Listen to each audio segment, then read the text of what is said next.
क्या आपने कभी आंखें बंद करके सिर्फ सुना है? मेरा मतलब है ट्रूली सुना है अपने आसपास की दुनिया को, खासकर जब आप शहर के शोर से दूर हों। झारखंड के जंगल जो पुराने साल के पेड़ों और रोलिंग हिल्स से भरे हैं, उनके पास एक यूनिक ऑर्केस्ट्रा है। यह इंसानों के हाथों से बने इंस्ट्रूमेंट्स का ऑर्केस्ट्रा नहीं है, बल्कि यह पूरा का पूरा पक्षियों की आवाजों से बना है। हर चर्प, हर विसल और हर ट्रिल एक ग्रैंड ऑनगोइंग सिम्फनी का एक नोट है जो जंगल की कहानी कहता है। ये बदलते मौसमों, दिन के समय और इन वाइल्ड अनटेम्ड जगहों में धड़कते जीवन की बात करता है। क्या आप सिर्फ सुनकर आवाज के पीछे के म्यूजिशियन का अंदाजा लगा सकते हैं? ये एक खेल है जो जंगल हम सभी को खेलने के लिए इनवाइट करता है। झारखंड में पक्षियों के जीवन की विविधता बस स्टैगरिंग है। सरंडा जंगल के घने कैनपीज से लेकर दामोदर नदी के आसपास के वेटलैंड्स तक कई फेदर्ड क्रीचर्स यहाँ अपना घर बनाते हैं। इस रिच हैबिटेट का मतलब है एक रिच साउंडस्केप। उनकी आवाजों से पक्षियों को पहचानना एक नई भाषा सीखने जैसा है, विल्डरनेस की एक सीक्रेट डायलेक्ट। ये आपको यह समझने में मदद करता है कि आपके आसपास क्या हो रहा है, बिना सोर्स को देखे भी।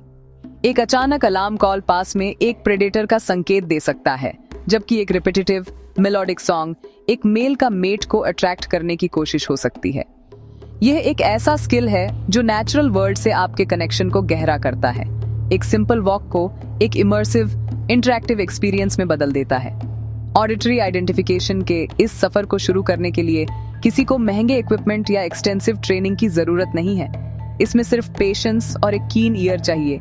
ये कोरस से एक सिंगल साउंड को आइसोलेट करने से शुरू होता है। ये कैसा लगता है? क्या ये हाई पिच्ड है या लो? क्या ये एक शॉर्ट शार्प नोट है या एक लॉन्ग फ्लोइंग मेलोडी? क्या ये एक प्रेडिक्टेबल पैटर्न में रिपीट होता है?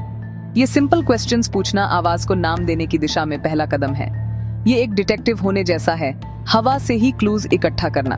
हर साउंड एक पजल का टुकड़ा है, एक कहानी का फ्रैगमेंट है जो उन लोगों द्वारा समझाए जाने का इंतजार कर रहा है जो ध्यान से सुनना चुनते हैं। आगे आने वाले सेक्शंस में हम झारखंड की कुछ सबसे कैरेक्टरिस्टिक बर्ड कॉल्स की खोज पर निकलेंगे।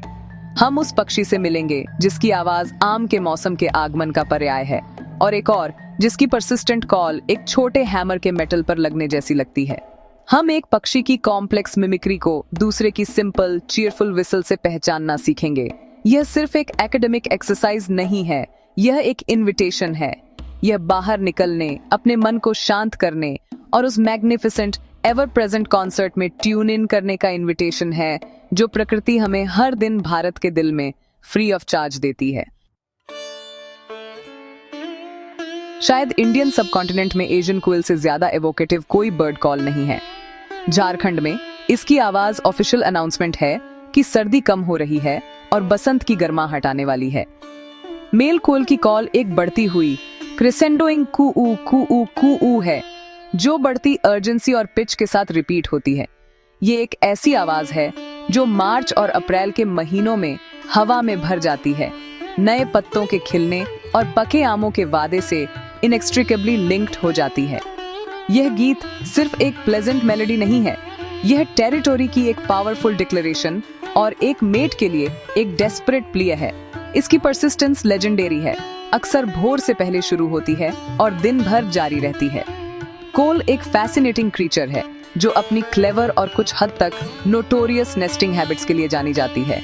यह एक ब्रूड पैरासाइट है, जिसका मतलब है कि यह अपने अंडे दूसरे पक्षियों के घोंसलों में देती है, सबसे आम तौर पर अनसस्पेक्टिंग हाउस क्रो के। फीमेल कोयल मेल से बहुत शांत होती है, जिसमें एक sharp bubbling kick kick kick call होती है। उसे स्टेल्थी होना चाहिए। वह क्रो के घोंसले को अनगार्डेड छोड़ने का इंतजार करती है, फिर तेजी से अंदर आती है और अपना अंडा देती है। कोयल चिक एक बार हैच्ड होने के बाद अक्सर क्रो के अपने बच्चों को आउट कम्पीट करता है, अपने फॉस्टर पेरेंट्स को इसे खिलाने और पालने के लिए ट्रिक करके अपनी सर्वाइवल सुनिश्चित करता है। मेल कोयल का फेमस सॉन्ग असल में डिसेप्शन और सर्वाइवल के इस इनक्रेडिबल ड्रामा का साउंड ट्रैक है। कोयल की कॉल को पहचानना अपेक्षाकृत सीधा है, क्योंकि इसकी डिस्टिंक्टिव पैटर्न और सीजन्स के साथ इसकी टाइमिंग है। यदि आप एक लाउड 2 नोट विसल सुनते हैं जो स्केल और इंटेंसिटी में चढ़ता हुआ लगता है, खासकर स्प्रिंग और समर के महीनों के दौरान, तो आप लगभग निश्चित रूप से एक मेल एशियन कोयल को सुन रहे हैं। यह आवाज इतनी परवेसिव है कि यह लोकल फोल्कलोर और पोएट्री में बुनी गई है। अक्सर लॉन्गिंग और लव के बिटर स्वीट पेन का प्रतीक है। ये एक ऐसी कॉल है जिसे आप सुनते ही महसूस करते हैं। झारखंड के कल्चरल और नेचुरल लैंडस्केप का एक रेजोनेंट हिस्सा। ये एंटिसिपेशन की आवाज है, बदलते मौसमों की आवाज। तो अगली बार जब आप एक शांत दोपहर का आनंद ले रहे हों और वह फेमिलियर इंसिस्टेंट कू आपकी खिड़की से अंदर आए, तो आवाज के पीछे की कहानी को समझने के लिए एक पल निकालें। यह एक क्लेवर पक्षी की कहानी है जो अपनी पावरफुल आवाज का उपयोग अपनी लाइनेज को सुरक्षित करने के लिए करता है। यह एक बदलते इकोसिस्टम की कहानी है, फूलों के खिलने और फलों के पकने की। कोयल सिर्फ एक गाना नहीं गाता, यह एक स्पेसिफिक समय और स्थान का गाना गाता है। ये झारखंड के बसंत की आवाज है, एक मेलोडी जो काउंटलेस जनरेशन से दोहराई गई है, क्षेत्र की नेचुरल हेरिटेज का एक टाइमलेस और सुंदर हिस्सा। झारखंड के जंगलों के अंदर एक और आवाज दिन की ताल को चिन्हित करती है, एक आवाज जो कोयल के मधुर गीत से काफी अलग है। ये कॉपरस्मिथ बार्बेट की आवाज है, एक छोटा हरा पक्षी जिसकी क्रिम्सन फॉरहेड और थ्रोट होती है। इसकी आवाज एक लाउड मेटालिक और रिमार्केबली मोनोटोनस तुक तुक तुक है, जो एक कॉपरस्मिथ के एक छोटे हथौड़े से धातु की शीट पर प्रहार करने जैसी लगती है। इसी तरह इस पक्षी को इसका नाम मिला। यह आवाज इतने छोटे प्राणी के लिए अविश्वसनीय रूप से रेजोनेंट है और इसकी मेट्रोनोमिक रेगुलरिटी इसे ऐसा महसूस करा सकती है जैसे जंगल का अपना एक स्थिर लयबद्ध धड़कन है। यह दोपहर की गर्मी की आवाज है, जंगल के सिएस्टा के लिए एक कांस्टेंट बैकड्रॉप। कॉपरस्मिथ बार्बेट एक फ्रूगिवोर है जो मुख्य रूप से media group coppersmith barbet eating fig, coppersmith barbet feeding on guava tree stalker distribute equally, अंजीर, अमरूद और क्षेत्र में पाए जाने वाले विभिन्न अन्य फलों और बेरीज पर फीड करता है। कोयल के विपरीत बार्बेट एक समर्पित माता पिता और एक एक्सपर्ट क्राफ्ट्समैन है। ये एक कैविटी नेस्टर है जो अपने स्टाउट बीक का उपयोग करके एक सॉफ्ट वुडेड पेड़ के तने में एक घोंसले का छेद खोदता है। इस प्रक्रिया में हफ्तों की पेशेंट हार्ड वर्क लग सकती है। लगातार टुक टुक तुक कॉल न केवल कम्युनिकेशन के लिए है बल्कि एक टेरिटोरियल क्लेम के रूप में भी काम करती है। अन्य बार्बेट्स को एक स्पष्ट संकेत है कि फल देने वाले पेड़ों का यह विशेष पैच और यह संभावित घोंसले का स्थान पहले से ही ऑक्यूपाइड है। इसलिए यह आवाज पक्षी की परसिस्टेंस और उसके घर के प्रति उसके समर्पण का एक टेस्टामेंट है। कॉपरस्मिथ बार्बेट की कॉल को पहचानना किसी भी एस्पायरिंग बर्ड लिसनर के लिए एक अद्भुत एंट्री पॉइंट है। की रिदम और टोन को सुनना है। कॉल लगभग हमेशा एक सिंगल नोट होती है जो एक स्थिर गति से लंबे समय तक दोहराई जाती है। इसे पहली बार में एक दूर की मैकेनिकल नॉइज के लिए भ्रमित करना आसान हो सकता है, लेकिन एक बार जब आप अपने कान को इसकी ऑर्गेनिक थोड़ी हॉलो क्वालिटी के लिए अट्यून कर लेते हैं तो यह अनमिस्टेकेबल हो जाता है। यह अक्सर एक हाई एक्सपोज्ड पर्च से कॉल करता है, हालांकि पक्षी का हरा प्लूमेज पत्तियों के खिलाफ उत्कृष्ट कैमोफ्लेज प्रदान करता है, जिससे इसे देखने की तुलना में सुनना बहुत आसान हो जाता है। आवाज हवा में लटकी हुई लगती है, एक कांस्टेंट रीअश्योरिंग प्रेजेंस। जब आप यह कॉल सुनते हैं तो इसके पीछे के छोटे निर्धारित पक्षी की कल्पना करें।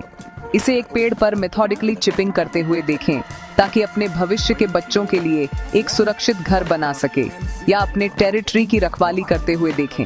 कॉपरस्मिथ बार्बेट की कॉल डिलिजेंस की आवाज है। यह जंगल का क्लॉक मेकर है जो अपने हैमर लाइक नोट से समय के गुजरने को लगातार चिन्हित करता है। यह हमें याद दिलाता है कि विल्डरनेस सिर्फ ग्रैंड ड्रामेटिक इवेंट्स की जगह नहीं है, बल्कि शांत स्टेडफास्ट रूटीन्स की भी जगह है। यह एक सिंपल साउंड है, लेकिन एक जो उद्देश्य और अर्थ से भरा है। झारखंड के जंगलों के ऑडिटरी टैपेस्ट्री का एक वाइटल हिस्सा है। झारखंड के घने अंडरग्रोथ और जंगल के फर्श से कैनोपी की ओर बढ़ते हुए साउंडस्केप एक बार फिर बदल जाता है। यहाँ उलझी हुई झाड़ियों और गिरी हुई पत्तियों के बीच आपको अचानक आश्चर्यजनक रूप से कुछ ऐसा सुनाई दे सकता है जो इंसानों के हंसने जैसी आवाज लगती है। ये जंगल बैबलर की अनमिस्टेकेबल कॉल है, जिसे अक्सर 7 सिस्टर्स या हिंदी में 7 भाई कहा जाता है, क्योंकि वे 6 से 10 के छोटे शोरगुल वाले झुंडों में घूमने की अपनी आदत के कारण ऐसा करते हैं। उनकी आवाजें हार्श, चैटरिंग नोट्स, स्क्वीक्स और शॉर्ट नेजल विसल्स का एक कैओटिक मिक्स है। यह एक हाईली सोशल साउंड है, एक कांस्टेंट कॉन्वर्सेशन है, क्योंकि समूह जमीन पर कीड़े और बीज ढूंढता है, यह सुनिश्चित करते हुए कि कोई भी सदस्य पीछे न छूटे। जंगल बैबलर की आवाज समुदाय और सतर्कता की आवाज है। उनकी शोरगुल वाली चैटर सिर्फ आइडल गॉसिप नहीं है, यह एक अत्यधिक प्रभावी कोऑपरेटिव अलार्म सिस्टम के रूप में काम करती है। यदि एक पक्षी एक संभावित खतरे को देखता है, जैसे जमीन पर एक सांप या ऊपर मंडराता हुआ बाज, तो पूरा झुंड लाउड स्कोल्डिंग कॉल्स की कैकोफनी में फूट पड़ेगा। अक्सर प्रेडेटर को दूर भगाने के लिए उसे मॉबिंग करेगा। उन्हें पहचानने के लिए आपको एक सिंगल सॉन्ग के लिए नहीं सुनना है, बल्कि आवाज के एक चलते हुए बादल के लिए सुनना है, एक रॉकस, रैम्बलिंग और कम्युनल रैकेट जो जंगल के निचले स्तरों से होकर गुजरता है। यह एक हार्ट वार्मिंग साउंड है, जंगल में परिवार और टीम वर्क की शक्ति का एक टेस्टमेंट है। बैबलर के कम्युनल कैओस के बिल्कुल विपरीत ब्लैक ड्रोंगो या किंग क्रो का मास्टरफुल और अक्सर डिसेप्टिव सॉन्ग है। यह स्लीक ग्लॉसी ब्लैक पक्षी, जिसकी एक डिस्टिंक्टिव फोर्क्ड टेल होती है, झारखंड के खुले क्षेत्रों और जंगल के किनारों में एक आम नज़ारा है। ड्रोंगो एक ब्रिलियंट मिमिक है। इसकी अपनी कॉल हार्श अनम्यूजिकल चर्प्स की एक श्रृंखला है, लेकिन यह अन्य पक्षियों की कॉल्स, विशेष रूप से शिखरा जैसे शिकारियों की अलार्म कॉल्स की नकल करने की अपनी क्षमता के लिए प्रसिद्ध है। यह इस इनक्रेडिबल स्किल का उपयोग एक डीवियस उद्देश्य के लिए करता है, छोटे पक्षियों को उनके भोजन से दूर डराने के लिए, जिसे ड्रोंगो फिर चोरी करने के लिए झपट्टा मारता है। यह पक्षी जगत का एक सच्चा ट्रिकस्टर है। ड्रोंगो को ट्रूली समझने के लिए आपको एक क्रिटिकल ईयर से सुनना होगा। यदि आपको एक बाज की आवाज सुनाई देती है लेकिन कोई बाज नहीं दिखता है, तो आसपास एक ड्रोंगो को देखें। इसका रेपर्टवार विशाल है और इसकी मिमिक्री अक्सर फ्लॉलेस होती है, जिससे यह आवाज के माध्यम से अध्ययन करने के लिए एक चुनौतीपूर्ण लेकिन पुरस्कृत पक्षी बन जाता है। ड्रोंगो की कॉल हमें सिखाती है कि जंगल में सब कुछ वैसा नहीं है जैसा लगता है। यह कॉम्प्लेक्स स्ट्रैटेजीज और सर्वाइवल के इंट्रिकेट गेम्स की याद दिलाता है, जो हर दिन खेले जाते हैं। तो जब आप झारखंड के खेतों और जंगलों से होकर गुजरते हैं, तो अपने कान खोलें, बैबलर्स की हंसी और ड्रोंगो की डिसेप्टिव विसल के लिए सुने। ये आवाजें सिर्फ शोर नहीं हैं, वे कहानियां हैं, एक श्रोता के लिए अपने रहस्यों को सुलझाने का इंतजार कर रही हैं।